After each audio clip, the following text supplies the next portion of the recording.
Making fighting corruption and transparency his clarion call, he held out the promise of cleansing our political system of its shady machinations. Okay, so where do you think the error is? So let's look at it from in place of okay. Most of you are saying C. Let's look at it. Making fighting corruption and transparency his clarion call. He held out the promise of cleansing our political system of its shady. I think the mechanism in which something is done. Shady means underhanded, not the right way to do certain things, right? So I'm just applying context clues and trying to figure out the meaning of these words. Clarion call, that's in fact I wouldn't say it's a collocation, but it's a phrase, right? When you say clarion call, you're talking about either a strong request to do something.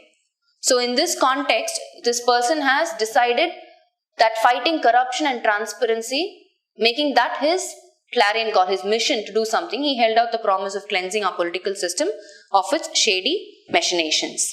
So let's look at it part by part, right?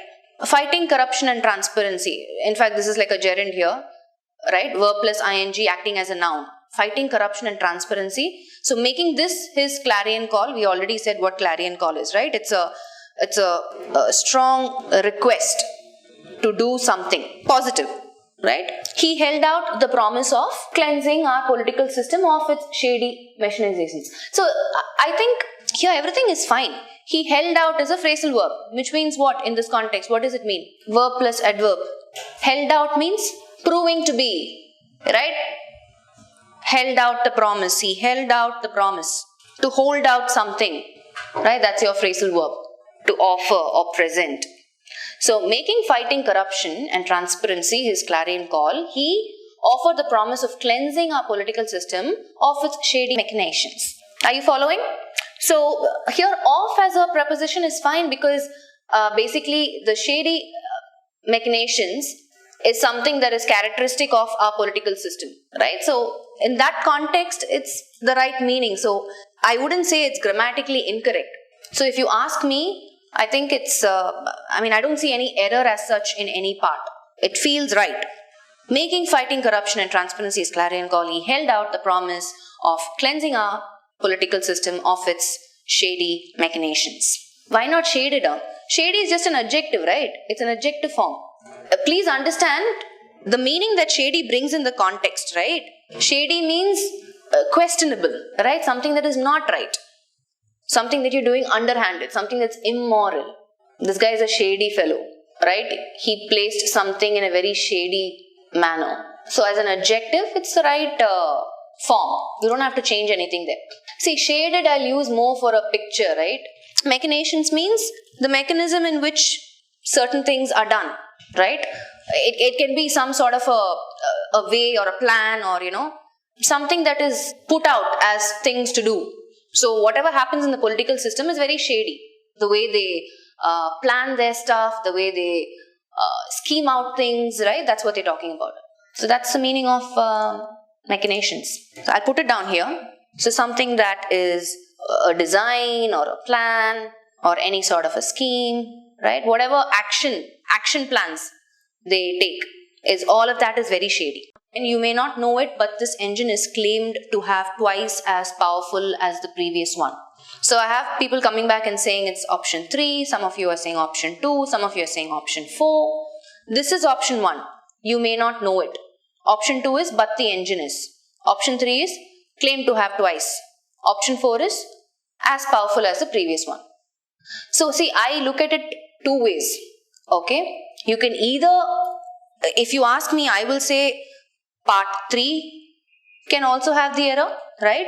So I can say you may not know it, but this engine is claimed to be, instead of have, I'll just change claimed to be twice as powerful. But the error can also be in part 4.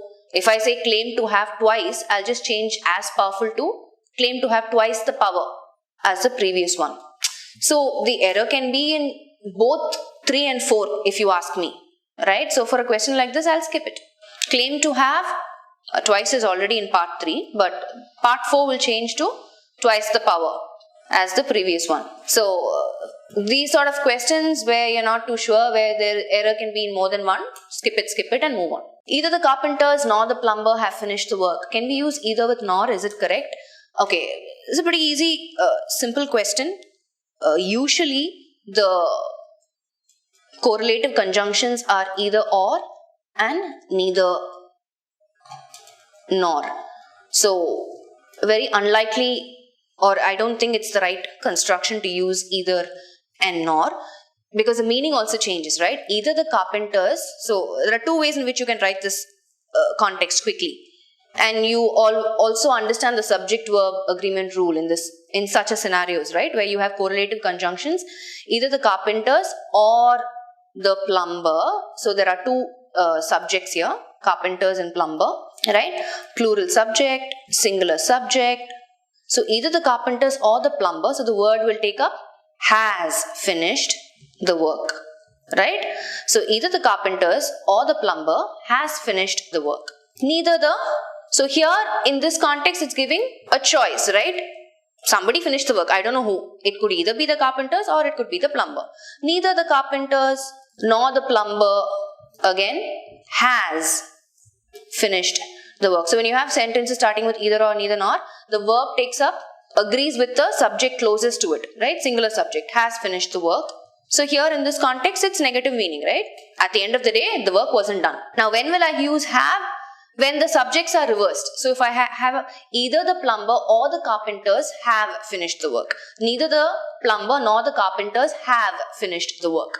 So in this context, right, there is more than one part that has the error, because plural subject, singular subject. I have to change has to have, error is in C, and I also have to change B or A, depending on what I want to convey, right? Either I'll change A to neither, then I don't have to make any changes in B, but C I have to change anyway.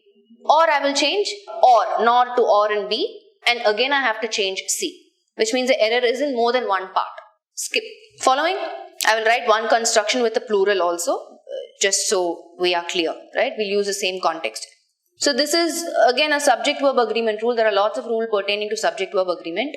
Either the plumber or the carpenters have finished the work, right? These are all the possible constructions. Plural subject, plural verb. Clear? Can't get any clearer than this. I prefer sociology from history. So obviously we know, because our clue word is prefer, right? And then you can't say from, it's to. So error is in C. This much we know. Why? So the query is, why is the answer to in place of from? And please also explain, can we use over in place of from? Would it be correct to? Okay, very good question. So we understand I prefer sociology to history is what we know, because prefer as a verb takes up the preposition to, right? That's the collocation. However, let's quickly look at it. We definitely can't say, the reason why I'll say why I would not say prefer over, right? Because if you ask me,